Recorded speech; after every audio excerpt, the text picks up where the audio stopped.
In the name of Allah, the Beneficent, the Merciful, I bear witness there is no God but Allah, who came to us in the person of Master Farrakhan Muhammad, to whom praise is due forever.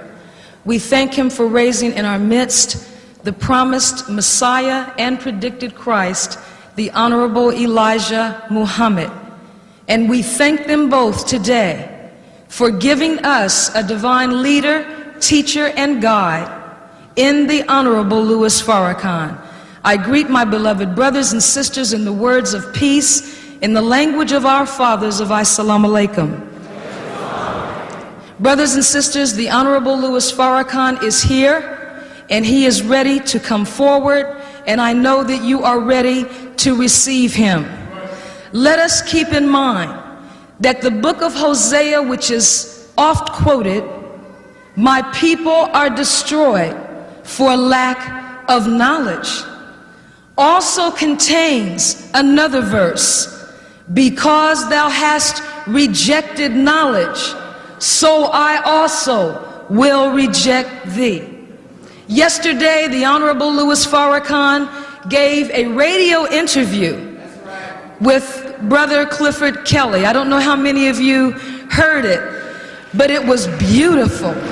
For 2 hours, the Honorable Louis Farrakhan responded to very intelligent, and I feel divinely guided questioning posed by Clifford Kelly to bring out of the Honorable Louis Farrakhan wisdom that you and I need to guide us to our salvation.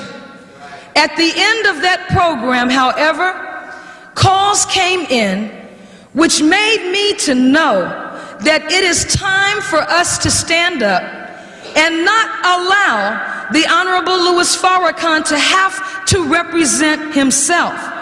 After a man devotes 40 years of his life to resurrecting our people in the name of Almighty God Allah, then we owe that man confidence, trust, and respect. The caller who called in and questioned ownership of a home by the Honorable Louis Farrakhan, I want to warn us, not from me, but from God.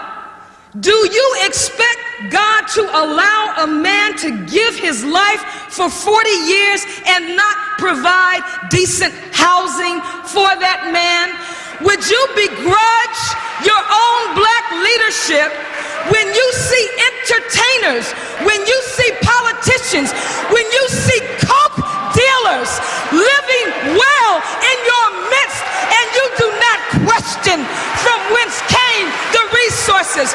But when you see a divinely guided man who should have 20 mansions, who there is not enough that we can do for this man in gratitude to Allah for favoring us with a man that will not compromise, cannot be bought, cannot be sold. Brothers and sisters, I warn us, we must grow spiritually to be able to accept a gift from Allah. The Honorable Elijah Muhammad said, when Allah gives you a gift, you must accept it.